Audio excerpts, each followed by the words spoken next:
প্রেম স্নিগ্ধ নিশে অবসান হলো। প্রত্যুষের নীলাভ আভায় ছেয়ে গেছে পৃথিবী। ঘড়ির কাঁটা ভোর 5টা 20-এ যেয়ে আটকেছে। রাত্রি চোখ মেলল একটু একটু।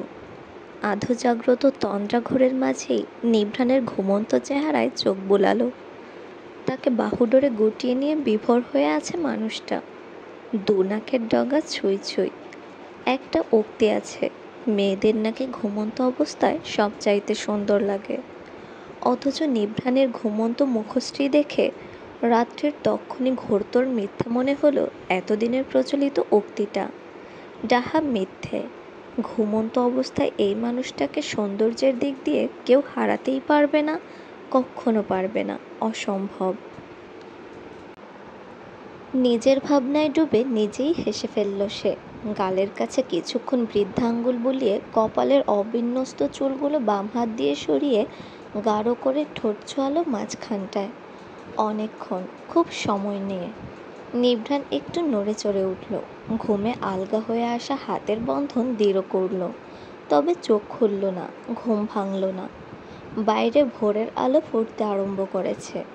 বৃষ্টি থামার নাম নেই। পবিত্র প্রেমের সাক্ষী থাকার জন্য সে আজ বিদায় নিতে নারাজ। 8টার দিকে ঘুম ভাঙল নিভ্রাণের। কাঁধের কাছে মাথা রাখা রাত্রির চুলের গোছা তার নাক মুখের উপর গড়াগড়ি খাচ্ছে। সুবাসিত নেশা ঘাটানো ঘ্রাণ ঝিমিয়ে আসলো নাসিকারন্ধ্র। হাত উঠিয়ে চুলগুলো সরিয়ে দিল সে।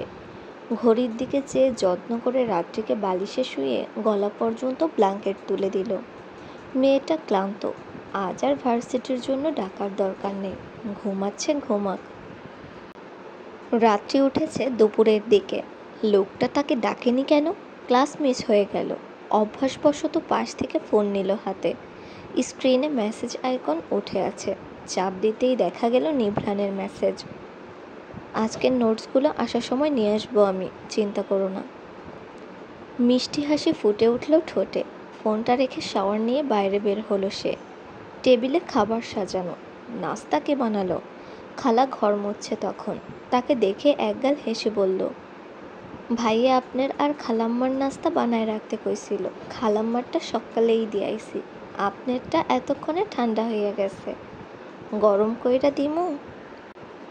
রাত্রি চেয়ার খুলে বসতে বসতে বলল, না খালা, দরকার নেই। আপনার ভাইয়া খেয়েছেন?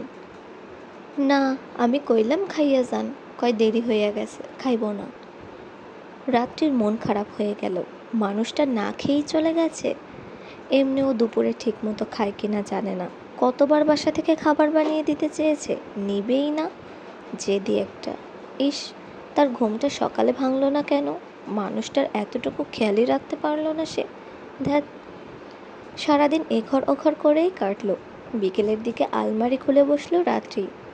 বিয়ের শাড়িটা হাতে নিয়ে উল্টে পাল্টে দেখল পাক্কা 30 মিনিট যাবৎ। আলমারির ওপরের দিকের একটা তাকে নিভ্রাণের কয়েকটা জামাকাপড় আলাদা করে রাখা। রাত্রে হাতের নাগাল পায় না অত দূরে, তাই দেখাও হয়নি কখনো। তবে আজ দেখতে ইচ্ছে হচ্ছে। কাজ নাই, আর কীই বা করবে এখন? বাড়তি সময়গুলোই হয় যত অকাজের কারখানা। ডাইনিং টেবিল থেকে একটা চেয়ার এনে সেটার উপর উঠে দাঁড়ালো সে। এখন আরামে নামানো যাবে কাপড়গুলো। একটা ব্ল্যাক কালারের পোলো টি শার্ট, হালকা রঙের টি শার্ট, গ্রে কালারের শার্ট, আর 2-3টা মেয়েদের চুলের চিকন কালো ক্লিপ। রাত্রি কপাল কুঁচকালো। ভাঁজ করে রাখা কাপড়গুলো 2 হাতে ধরে নামালো। সব শার্ট টি শার্ট তো নিচেই রাখা, এগুলো আলাদা কেন? অদ্ভুত তো। নিভ্রাণ ফিরল তাড়াতাড়ি। কলিং বেল না বাজিয়ে পকেট হাতড়ে চাবি বের করে গেট খুলল। রাত্রি ঘরে ছিল তখন। দরজায় আওয়াজ শুনতেই চট করে বেরোলো সে। নিভ্রাণকে সবে ঢুকতে দেখে স্থির চেয়ে রইল কিছুক্ষণ। নিভ্রাণ এক ঝলক তার দিকে তাকিয়ে মুচকি হেসে বাম হাতটা সোজা বাড়িয়ে দিল। অর্থ, কাছে এসো। রাত্রি চুপটি করে এগিয়ে গেল। নিভ্রাণ কপাল টেনে চুমু খেল প্রথমেই। পেছন দিয়ে অপর পাশের বাহু জড়িয়ে নিয়ে বলল, কি করছিলে? রাত্রি ছোট করে উত্তর দিল, কিছু না। ঘরে এসে চোখ গেল বিছানায় রাখা জামাকাপড়গুলোর দিকে। নিভ্রাণ দেখেও না দেখার ভান করল। ব্যাগ থেকে একটা ক্লিয়ার ফাইল বের করে সেন্টার টেবিলের উপরে রেখে বলল, তোমার নোটস। সাবজেক্ট টিচারের থেকেই আনিয়েছি, ভুল থাকবে না কোনো। রাত্রি হাতে নিল। নিভ্রাণ শার্টের বোতাম খুলতে খুলতে আর চোখে আরও কিছুক্ষণ দেখে নিল বিছানার কাপড়গুলো। রাত, এগুলো বের করেছো কেন? কিছু বুঝে গেছে নাকি মেয়েটা? হায় আল্লাহ! শার্টটা গা থেকে ছাড়িয়ে নিয়ে ধীর কণ্ঠে বলল সে। এগুলো বের করে রেখেছো কেন? রাত্রি শুনতে না পেয়ে বলল, জি। নিভ্রাণ গলা ঝেড়ে বলল, ওগুলো বিছানায় রেখেছো কেন? আলমারিতে ছিল তো। রাত্রি সহজ গলায় উত্তর দিল, আপনি এ কয়টা জিনিস আলাদা করে রেখেছেন কেন? নিভ্রাণ আমতা আমতা করল। সে খুবই পাগলাটে স্বভাবের। এই জিনিসগুলো যত্নে রাখার পিছনেও কারণ আছে। রাতকে কি বলবে? মেয়েটা উল্টাপাল্টা ভেবে বসবে না তো? কেঁদে দেয় যদি? রাত্রি উত্তরের আশায় চেয়ে আছে। নিভ্রাণ নামানো কণ্ঠে বলল, ওগুলো খুব স্পেশাল রাত। জামা কাপড় স্পেশাল হয় নাকি? নিভ্রাণ হাসল। রাত্রি সন্দিহান কণ্ঠে বলল, হাসছেন কেন? নিভ্রাণ ইশারা করে বলল, নিয়ে এসো, বলছি কেন স্পেশাল হয়। রাত্রে কাপড়গুলো হাতে তুলে নিল। নিভ্রাণের কাছে যেতেই তাকে টেনে ওর উপর বসিয়ে নিল সে। টি শার্টগুলো নামিয়ে রাখলো কাচের টেবিলের ওপর। ওপরের ক্লিপগুলো একসাথে বের করে রাখলো। রাত্রের কানে গোছা চুলগুলো অযথাই আবার গুজে দিতে বলতে শুরু করলো, এই যে কালো টি শার্টটা, এটা সেই প্রথম দিন পরেছিলাম আমি। সেই যে তুমি বাসের মধ্যে বুকে মাথা রাখলে, জড়িয়ে ধরলে। আমি বাসায় এসে জামাটা আর ধুইনি। কেন জানো? তুমি কেমনে জানবে? আমি নিজেই জানি না কেন ধুইনি। শুধু মনে হচ্ছিল মেয়েটার ছোঁয়াটা মুছে যাবে, গায়ের ঘ্রাণটা মিলিয়ে যাবে, ধুয়ে যাবে পানির সাথে, তাই ওভাবেই রেখে দিয়েছিলাম। আর দ্বিতীয় এই নীল শার্টটা, তুমি যেদিন প্রথমবার সজ্ঞানে জড়িয়ে ধরে কান্না করলে, ওই যে মাঝ রাস্তায় ব্রিজের ওপর, কষ্টগুলো একেবারে নিংড়ে দিলে বুকে, তোমার এলোপাথারি চোখের পানি লেগে গেল শার্টটায়। আমি সেটাও ধুইনি, তোমার কান্নাগুলো লেগে আছে যে। তারপর তারপর এই যে গ্রে শার্টটা, এটা পরেছিলাম দুজনে বৃষ্টিতে ভেজার দিনটায়।